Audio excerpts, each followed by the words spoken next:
I recently listened to an interview with astronaut Michael James Massimino. In the interview, he said something that caught my attention. He said anyone who is at the top of their game, who we would consider to be one of the most successful people in the world, aren't people who have never failed. They're just people who didn't let failure stop them. Investor Ray Dalio is one of those people. He's created the largest hedge fund in the world because of how he responds to unexpected problems and failures. When Dalio encounters a failure in the stock market, he uses it as a chance to reflect and extract a principle he can use on future trades. Ray Dalio says, "I have found it helpful to think of my life as if it were a game, in which each problem and failure I face is a puzzle I need to solve. By solving the puzzle, I get a gem in the form of a principle that helps me avoid the same sort of problem or failure in the future." Ray Dalio's philosophy in life and in business is pain plus reflection equals progress. If you and I can learn to see the upside of pain like Ray Dalio, we can strive to achieve truly audacious goals. Because the hundreds of problems or failures we'll encounter will simply allow us to build a better system of principles, making the path to success smoother and smoother. Here is a 3-part process for adopting a principled approach to life that I've extracted from Ray Dalio's book, Principles. You can use this 3-part process to pave the way towards your truly audacious goals. Part 1. Be radically open-minded. When you adopt a mindset of radical open-mindedness, you genuinely want to hear people's honest opinion of you. You want to know how badly you're failing, how flawed your thinking is, or how weak your skills are. Because you can use that information to get better. When you're radically open-minded, you frequently ask questions like, "What am I missing?" Or, "How can I get more honest feedback?" You seek the truth regardless of how much it might hurt. Being on YouTube, I get many opportunities to practice radical open-mindedness. I'll occasionally get comments like, "Dude, your animation sucks." That comment hurts, but by adopting a radically open mindset, I can let my anger pass and then ask myself, is there some truth to that?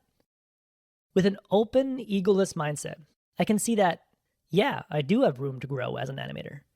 And doing so will help me achieve my goal of being a great teacher. It triggers me to search for ways I can improve my animation skills. I look for the best online animation courses where I can extract the best animation principles. By letting the pain of that seemingly negative comment pass, I can find a truth that I can use to get better. That seemingly rude person has done me a favor. Part 2. Find the root cause. I often experience the pain of failing to show up on time for important events. I tend to be late for meetings, I tend to be late for appointments, and I tend to be late for flights. Before having a principled approach to life, I would blame specific circumstances for my lateness. "Oh, the traffic was just terrible," or "Oh, sorry, I had to take an important phone call." But the truth is, I often lose track of time, or I don't properly factor in the time it takes to get to my appointments. It's a flaw, a weakness I have, and it's the root cause of the pain I feel when I'm late. By identifying the root cause of my lateness, I can design a principled system to deal with it. After a period of study and trial and error, I now put every event and appointment in my calendar, and I make sure I get notified of that event twice. 1 hour before and 15 minutes before.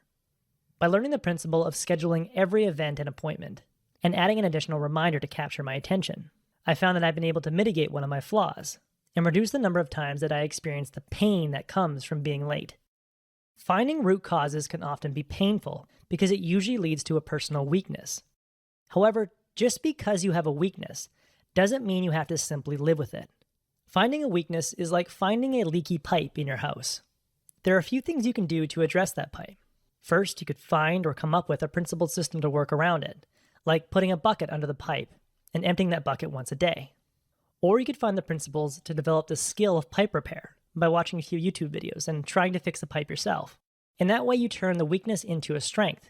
Or you could find the principles that will help you find the right people to mitigate your weakness, like knowing who to call and how to negotiate a contract with a plumber. But the problem is most of us take a fourth option. We sell the house with a leaky pipe and move to a new house. Essentially, we run away from our weakness and focus on a different goal.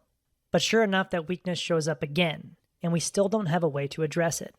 because we didn't take the time to reflect and build principles to deal with it.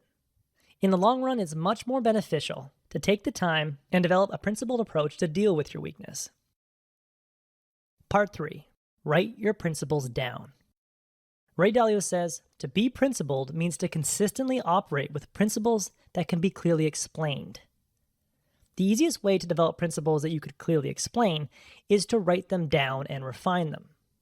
I used to get frustrated how much time I was spending reading, deconstructing, and translating these books into these YouTube videos. After some reflection, I realized the root cause of my frustration was my book highlighting system.